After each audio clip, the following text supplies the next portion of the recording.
(4월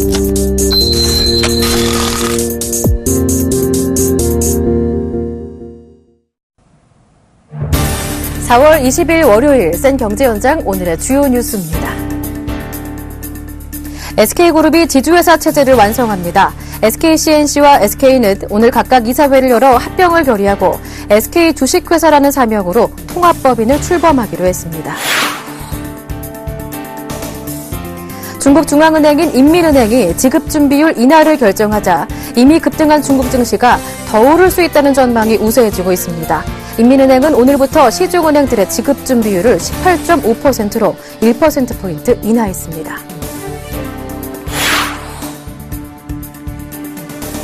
삼성전자가 차세대 데이터 저장 장치인 SSD 시장에서 세계 최대 반도체 회사 인텔과의 격차를 2배로 벌렸습니다. 백화점들이 마진을 포기하는 노마진 행사까지 벌이며 봄세일 총력전을 펼쳤지만 매출 신장률은 고작 2에서 3%에 그쳤습니다.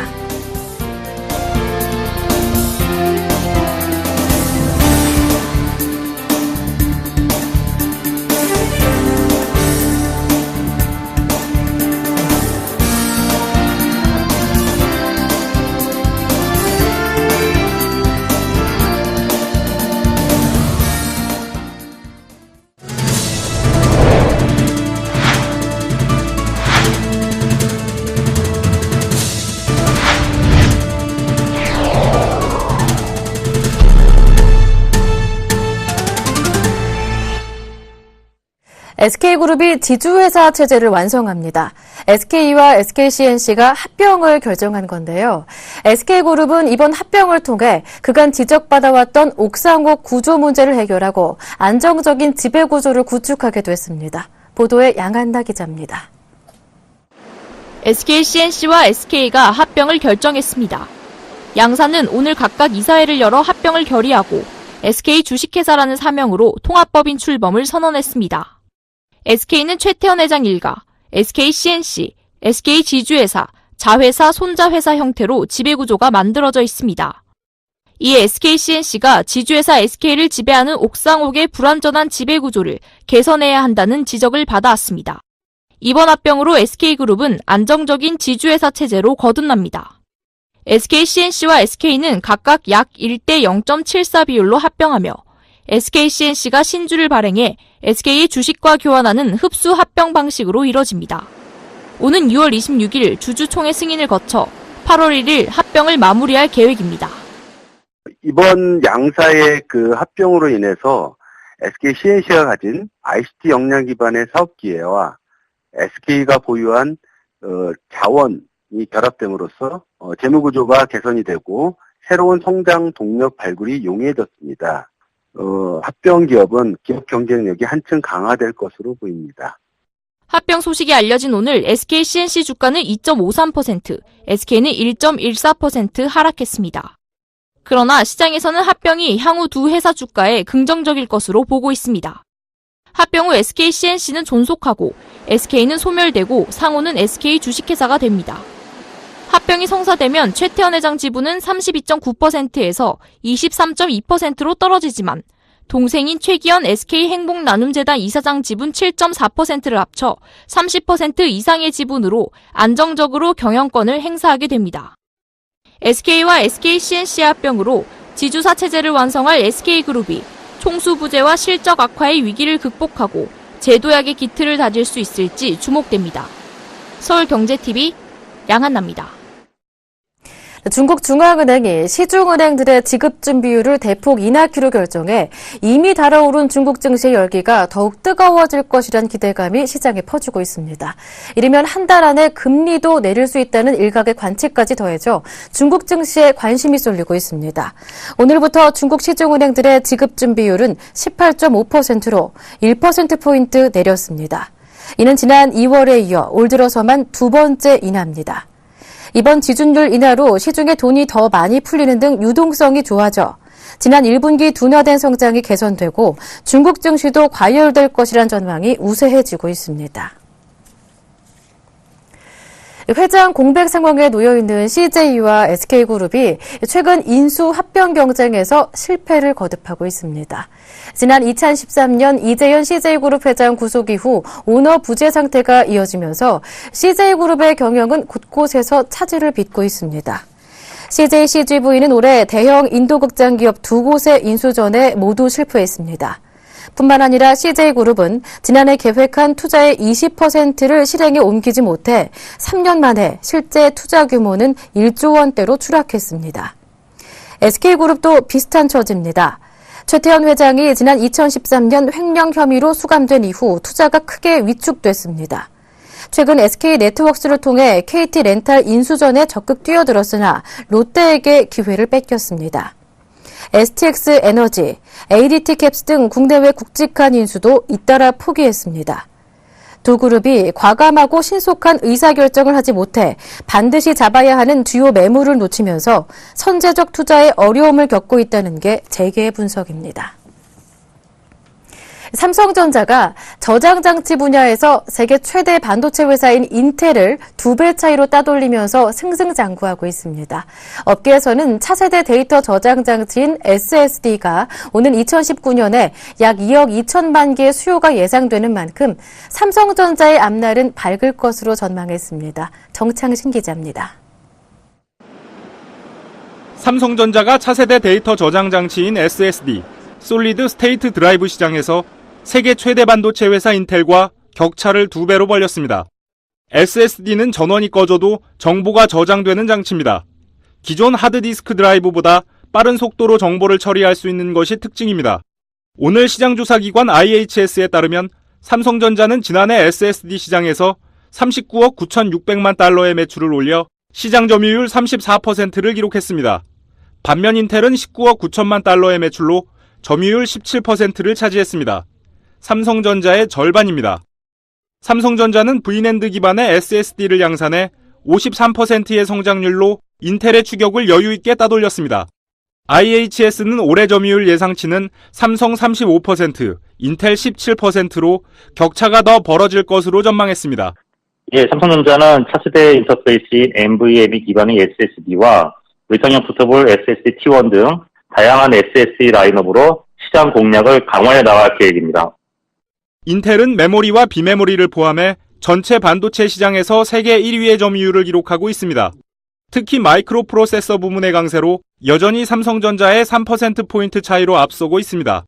삼성은 D램과 낸드 플래시 등 메모리 시장에서 독보적이지만 NPU 칩과 시스템 반도체를 더하면 인텔에 근소하게 뒤지고 있는 상황입니다.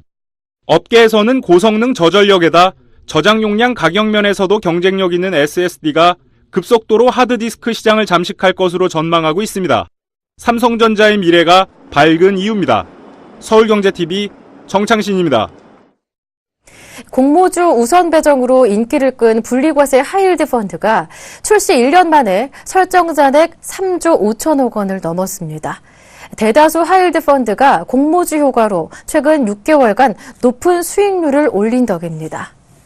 공모펀드 중 설정액이 가장 많은 흥국분리과세 하이힐드 증권투자신탁 A는 최근 6개월간 11.04% 수익률을 기록 중입니다. 사모펀드와 일임형 계좌 중에서는 같은 기간 20% 안팎의 수익률을 거둔 상품도 있습니다. 펀드 흥행으로 하이힐드채 시장은 1조 원이 넘는 수요가 발생하면서 어느 때보다 활기가 돌고 있습니다. 올해에도 제주항공, 이노션, 티브로드, LIG 넥스원 등 1조 원이 넘는 대형 IPO가 줄줄이 예정돼 있어 분리과세 하이힐드 펀드의 인기는 날이 갈수록 높아질 전망입니다. 비우량 채권 시장을 활성화하기 위해 만들어진 분리과세 하이힐드 펀드는 트리플 B 플러스 등급 이하 회사채에 30% 이상 투자하면 공모주 발행 물량의 10%를 펀드에 우선 배정해주고 투자자별로 5천만 원까지 분리과세 혜택을 줍니다. 판매 부진에서 벗어나기 위해 안간힘을 쓰고 있는 백화점 업계가 출장 세일에 땡처리까지 대규모 초특가 할인 행사를 적극적으로 벌였지만 소비자들의 반응은 시큰둥했는데요. 날씨는 점점 봄날로 무르익어가고 있는데 소비 심리는 여전히 냉랭하기만 합니다. 보도에 한지희 기자입니다. 봄 정기 세일이 끝나면 전통적으로 휴무를 가졌던 백화점. 할인 행사가 끝난 지 얼마 되지 않았는데 또다시 세일 마케팅에 돌입했습니다. 봄 정기세일 매출 성적표가 마이너스 성장만 간신히 피한 정도였기 때문입니다. 실제로 경쟁사들보다 일주일 먼저 봄 세일에 들어갔던 신세계백화점의 경우 매출 신장률이 1.3%에 그치며 가장 초라한 성적표를 보였습니다. 이처럼 실적이 저조하자 신세계는 경쟁사들이 정기 휴점하는 오늘 전 점포의 문을 열고 단 하루 초특가 할인 행사에 들어갔습니다. 요즘 고객들이 세일만 계속 지속하는 그런 형태에 대해서 좀 이렇게 지루함을 느끼는 것 같아서 단독적으로 저희가 영업을 하게 됐는데, 고객들의 그런 행동 패턴이라던가 그런 다음에 구매 패턴을 분석한 그런 자료를 근거를 해서 동업계와 차별화된 그런 프로모션이라던가 행사, 그런 상품, 브랜드를 준비하는 그런. 가장 많은 물량을 준비했던 롯데백화점도 고전을 면치 못했습니다. 롯데백화점의 봄 정기 세일 매출은 지난해에 비해 3.6% 신장하는 데 그쳤습니다. 지난 2013년 5.7%, 지난해 3.8% 올랐던 것보다도 감소한 수치입니다. 14년 만에 처음으로 노마진 세일을 진행하고 외부 컨벤션 센터까지 빌려 이른바 출장 세일도 2차례나 진행했지만 모두 반짝 효과에 그쳤다는 평가입니다. 롯데백화점은 오늘 나홀로 영업에 나선 신세계에 대응해 온라인몰을 중심으로 할인 행사를 펼쳐 초특가 세일 분위기를 이어갔습니다. 현대백화점은 압구정 본점과 무역센터점 등에서 패션 상품을 최대 70% 싸게 판매했지만 매출 신장률은 전년 동기 대비 0.5% 떨어졌습니다. 이처럼 백화점들이 공격적인 판촉전에 나섰지만 굳게 닫은 소비자들의 지갑이 열릴지는 미지수입니다. 한국은행이 조사한 지난 3월 소비자 심리지수는 지난해 4월 세월호 참사 직후였던 5월보다도 낮은 101을 기록했습니다. 백화점 할인 행사 일수도 계속 늘어 지난 2010년 78일에서 지난해에는 102일까지 증가했습니다. 올해 1월부터 3월까지는 할인 행사 일수가 평균 55일에 달합니다. 백화점들이 최대 할인이라는 초강수를 두며 공격적인 할인 마케팅에 나서고 있지만 얼어붙은 소비 심리가 되살아날지는 불투명한 상황입니다. 서울경제TV 한지입니다. 최근 점포 겸용 단독주택용지가 인기를 끌고 있습니다. 저금리 속에 은행 이자보다 임대료 수익이 더 크기 때문인데요. 특히 집주인은 거주를 하면서 상가 임대료를 받을 수 있어 일석이조입니다. 요즘 재테크를 고민하는 수요자들이 눈독 들일 만한데요. 자세한 내용 보도국의 정창신 기자와 함께 알아보겠습니다. 안녕하세요. 네, 안녕하세요. 네, 먼저 점포 겸용 단독주택용지가 어떤 용지분지부터 소개를 들어봐야겠어요. 네, 말이 굉장히 어렵죠. 네. 예, 말씀하신 이 점포 겸용 단독주택 용지는 말 그대로 상가와 또 단독주택을 모두 지을 수 있는 땅을 말하는데요. 주택지 안에 소규모 점포가 있는 주택이나 점포 주택 용지도 모두 단독주택 용지가 될 수 있습니다. 이 점포가 들어서 있지만 토지 이용 상황 구분으로는 주거 용지에 해당이 되는데요. 이처럼 점포 겸용 단독주택은 보통 1층의 상가, 그리고 2층부터 4층까지는 다가구나 다세대 주택이 들어서는 경우가 대부분입니다. 네, 그러니까 이 건물 안에 상가도 들어설 수 있고 실제 주거도 가능하기 때문에 이런 점 때문에 더 인기를 받는다고 하죠. 네, 맞습니다. 자, 실제로 한국토지주택공사 LH가 지난주 금요일 의정부 밀락 2지구 내에 점포 겸용 단독주택용지 13필지에 대한 신청을 마감했는데요. 그 결과 총 3,416명의 신청자가 몰렸습니다. 특히 점포 겸용 단독주택 용지 중에 이 의정부 밀락 2지구 동서를 관통하는 이 밀락천을 따라 조성된 밀락동의 820-1번지의 경우에는 총 1352대 1의 최고 경쟁률을 기록하기도 했는데요. 이 점포 겸용 단독주택은 집만 지어서 세를 놓는 것보다 상가를 섞어 지으면 주택 임대료가 떨어져도 상가 임대료로 보전할 수 있어 위험 부담이 줄어들게 됩니다. 또 이 요즘처럼 이 저금리 기조가 계속되면서 투자자들에게 은행 이자보다 비싼 임대 수익과 더불어 집주인은 거주도 할 수 있기 때문에 매력적인 재테크 상품으로 꼽히고 있습니다. 네. 그렇다면 인기가 좀 지속이 될 수 있을까요? 반짝 관심에 그치지 않을까 이런 우려도 있을 텐데요. 네. 부동산 전문가들은 이 저금리 시대에 은행 이자가 월세보다 낮은 상황이 이어지면 단독주택 용지의 인기는 당분간 계속될 것으로 전망하고 있습니다. 다만 이 단독주택 용지를 사들인 후 주택은 계약자가 직접 신축해서 입주하거나 임대해야 하는데요. 이 건축비는 주택 형태나 크기에 따라 다소 차이는 있겠지만 보통 6억 원에서 한 7억 원 정도 들어가고요. 또 건축기간은 6개월 정도 걸립니다. 따라서 이 단독주택 용지를 구입한 후에 건물을 지어서 실질적인 임대료 수익이 발생하기까지는 한 8개월 정도 소요되는 점은 고려해야 합니다. 네, 그렇다면 올해 예정돼 있는 단독주택 물량은 어느 정도인가요? 네, 이 LH와 SH 공사 등에 따르면 올해 전국의 주요 공공택지에서 단독주택 용지는 한 3,000여 필지가 분양될 예정인데요. 서울에서는 SH공사가 은평 뉴타운에서 단독주택 용지 101필지를 분양하고 있습니다. 이 수도권에서는 SH가 남양주 별내지구, 또 화성 동탄 이신도시, 수원 호매실지구 등지에서 분양에 나설 예정입니다. 특히 경북도시개발공사는 경북도청 이전 신도시에서 83필지를 이달 말 내놓을 예정입니다. 이 실수요 등 일반인이 분양받을 수 있는 공공택지 내 단독주택 용지는 크게 두 가지인데요. 이 주택만 지을 수 있는 주거 전용과 건축 연면적의 40% 이내에서 상가를 들일 수 있는 점포 겸용입니다. 이 주거 전용에서는 3층 이하, 그리고 점포 겸용에서는 4층 이하로 각각 신축할 수 있습니다. 또 용지 크기는 필지당 198에서 330제곱미터 정도니까요. 참고하시면 되겠습니다.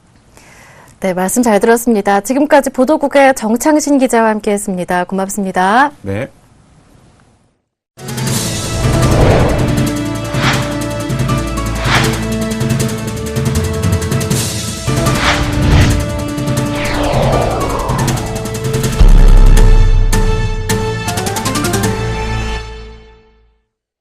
국민연금공단이 만 60세 이상 수급자의 생활 안정을 꾀하기 위해 전월세 등 노후 긴급자금으로 빌려준 실버론이 1,000억 원을 넘었습니다.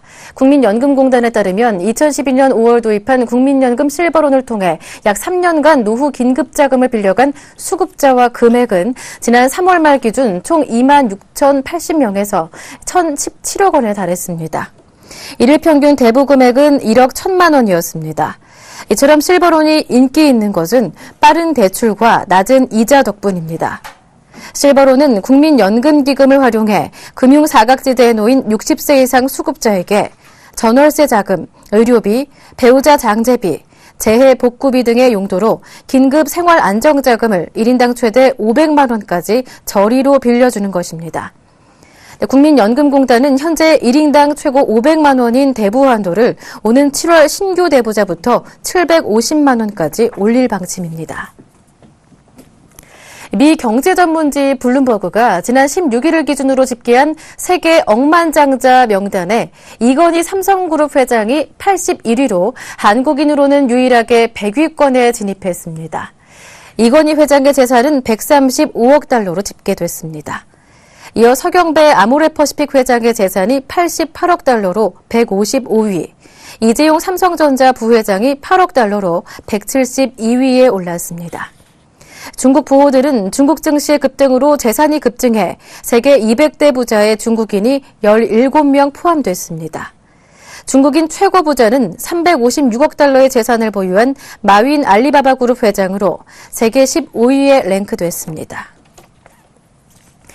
증권사 등 금융회사의 계열사 밀어주기 관행을 근절하기 위해 분기별 계열사 펀드 판매 비중이 전체 판매 금액의 50%를 넘지 못하도록 한 규제가 2017년 3월 말까지 유지됩니다.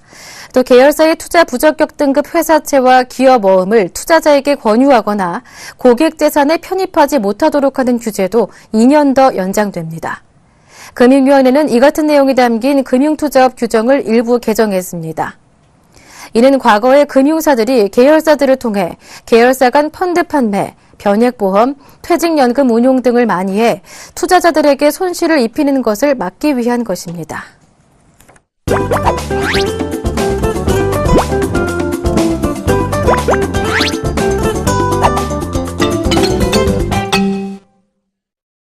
부동산 분양시장이 활기를 띠면서 수요자들을 잡기 위한 건설사들의 이색 마케팅이 눈길을 끌고 있습니다. 공사 현장을 한눈에 볼 수 있는 전망대 홍보관이나 지역주부들로 구성된 카운슬러를 선발해 찾아가는 홍보 활동을 펼치는 등 방법도 각양각색입니다. 오늘 센즈라이프에서는 건설사들의 인생 마케팅 현장을 소개합니다. 제가 서 있는 이곳은 북서울 꿈의 숲이 한눈에 보이는 분양 홍보관인데요. 전망대 수준으로 만들어놔서 조망을 눈으로 직접 확인할 수 있습니다. 코오롱 글로벌이 이달 말 서울 성북구 장인뉴타운 2구역에 공급하는 꿈의 숲 코오롱 하늘채는 분양에 앞서 하늘채 라운지를 설치했습니다. 이곳에서는 현장 인근에 있는 북서울 꿈의 숲을 조망할 수 있고 커피를 마시며 상담도 받을 수 있습니다. 요즘 건설사들이 수요자를 찾기 위해 다양한 방법을 동원하고 있습니다. 저희는 하늘채 라운지라는 홍보관을 만들어 공원을 직접 눈으로 체험하실 수 있도록 홍보관을 설치하였습니다. 서울시 민간사업 중 최대 뉴타운인 장인 뉴타운은 60만 제곱미터의 대규모 공원을 낀 유일한 뉴타운이라고 할 수 있습니다. 그 대규모 공원을 눈으로 직접 체험하실 수 있도록 저희가 홍보관을 조성을 했고요. 1층에서는 간략한 분양 상담을 받으실 수 있고 2층에서는 한쪽 벽면을 통유리로 제작하여 그 대규모 공원을 직접 눈으로 체험하실 수가 있습니다. 이외에도 꿈의 숲 코오롱 하늘채는 카페테리아를 설치해 방문객들이 휴식을 취할 수 있도록 했습니다. 가족 단위 관람객들을 위한 전략인 것입니다. 꿈의 숲 코오롱 하늘채는 이달 말 전용 면적 59에서 97제곱미터 513가구 중 335가구를 일반 분양합니다. 이 아파트는 북서울 꿈의 숲이 인근에 있어 녹지 프리미엄을 누릴 수 있는 것이 특징입니다. 경기도 고양시 일산의 한 지하철역입니다. 지하철을 이용하는 시민들 사이로 주부들이 분주히 움직이고 있습니다. 저희는 캐슬 주부 카운슬러인데요. 이번 달에 운정신도시 롯데캐슬 파크타운 분양을 앞두고요. 홍보활동 지금 펼치고 있는 거예요. 롯데건설은 이번 달 경기도 파주 운정신도시에 롯데캐슬 파크타운 분양을 앞두고 로드마케팅을 기획했습니다. 특히 지리를 잘 알고 있는 지역주부들을 카운슬러로 선발해 사람들이 붐비는 곳을 찾아가 홍보 활동을 펼치고 있습니다. 일단 홍보 배너 착용해서 시민들 시선을 사로잡기도 하고요. 일산과 파주 일대 지하철역이나 호수공원 등 사람이 많은 곳에 가서 홍보 팜플도 나눠주고 현장 상담도 펼치고 있어요. 롯데건설은 지역주부들을 활용해 입소문을 통한 마케팅은 물론이고 수요자를 직접 찾아가 분양 아파트를 설명해 줄 수 있어 일석이조의 효과를 누리고 있습니다. 운정신도시 롯데캐슬 파크타운은 전용 면적 59에서 84제곱미터 1000여 가구 규모로 조성됩니다. 이 단지는 운정신도시 호수공원을 도보로 이용할 수 있어 쾌적한 자연 환경을 누릴 수 있는 장점이 있습니다. 올해 건설사들이 전국에 공급하는 분양 물량은 약 30만 가구에 육박합니다. 저금리에 내 집 마련을 고려하는 수요자들이 늘면서 이들을 잡기 위한 건설사들의 마케팅도 진화하고 있습니다.